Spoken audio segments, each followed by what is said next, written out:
अपने मन को एक काम में कैसे लगाएं। प्राचीन भारत में जब भोग, मोह और सांसारिक आकर्षण लोगों को अपने जाल में फंसा रहे थे, तभी एक ज्योति फैली जिसने न केवल स्वयं को प्रकाशित किया बल्कि पूरे संसार को आलोकित किया। ये ज्योति थी भगवान बुद्ध की।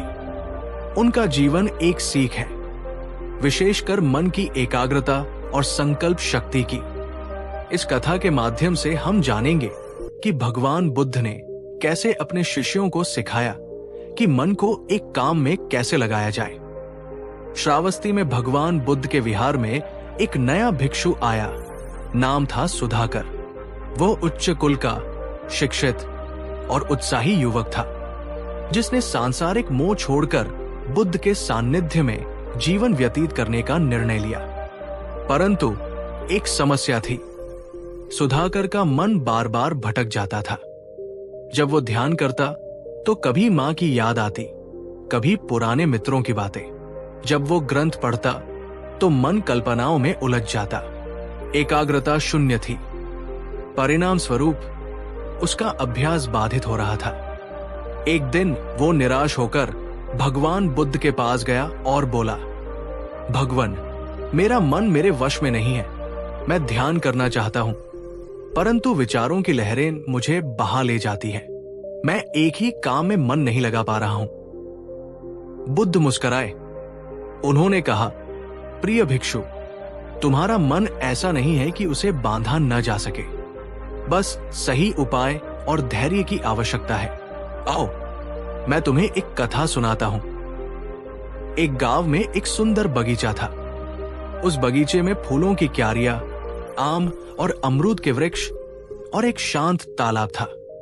लेकिन उस बगीचे में एक समस्या थी, एक चंचल बंदर। जब कोई व्यक्ति बगीचे में फल तोड़ने आता, वो बंदर उन्हें परेशान करता, उनके हाथ से फल छीन लेता, कूदफान करता और कभी कभी उन्हें गिरा भी देता। एक दिन गांव का एक युवक आरुण उस बंदर को पकड़ने का निश्चय करता है। उसने एक योजना बनाई। वो एक पात्र में गुड़ और केले का मिश्रण भरकर उसमें हाथ डालने लायक एक छोटा छेद बना देता है। बंदर आता है, हाथ डालता है और मिठास की लालच में मुट्ठी भींच लेता है, लेकिन अब हाथ बाहर नहीं निकाल पाता। आरुण उसे पकड़ लेता है।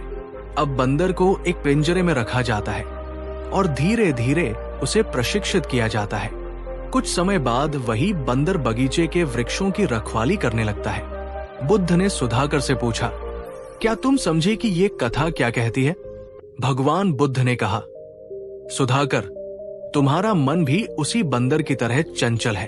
वो इधर उधर कूदता है, कभी स्मृतियों में, कभी कल्पनाओं में, कभी भय में, कभी लालच में। लेकिन जैसे उस बंदर को पकड़ा और फिर प्रशिक्षित किया गया, वैसे ही मन को भी पकड़ा और प्रशिक्षित किया जा सकता है। तुम्हारा पहला कार्य है मन को पकड़ना। इसका उपाय है सजगता, माइंडफुलनेस। जब भी तुम ध्यान में बैठो, अपने सांसों पर ध्यान दो। जब भी मन भटके, उसे पकड़ो और वापस लाओ।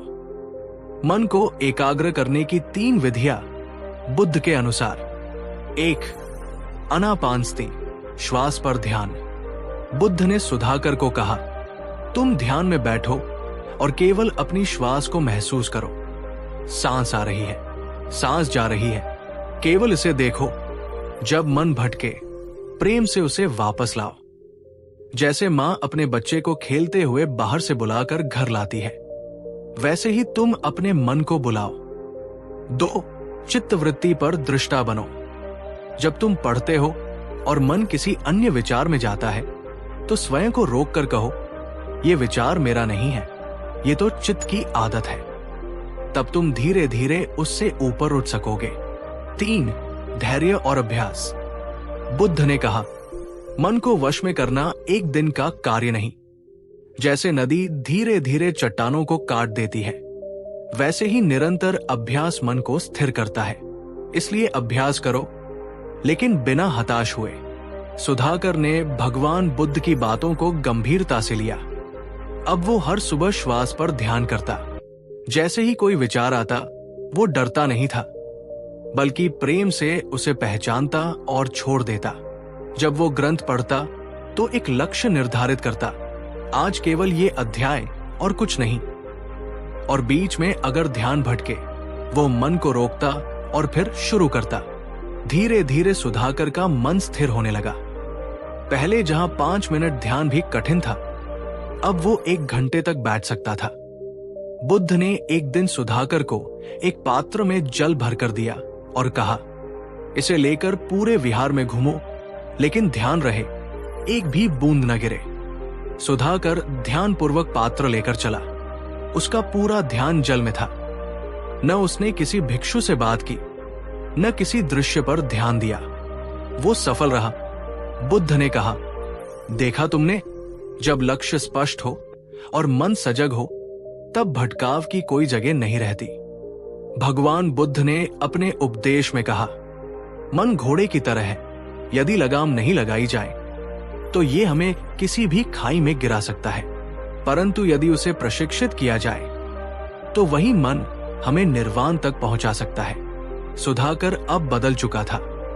उसका मन अब उसका मित्र था, शत्रु नहीं।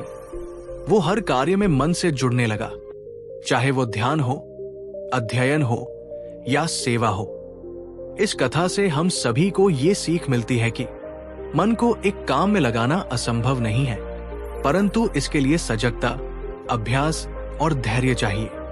हर बार जब मन भटके तो उसे प्रेम पूर्वक वापस लाएं। यही साधना है। जब भी कोई कार्य करें, पूरा मन उसमें लगाएं, अन्यथा वो केवल श्रम रहेगा, फलदायक नहीं। जो मन को जीत ले, वो संसार को जीत लेता है। आज के लिए बस इतना ही। धन्यवाद।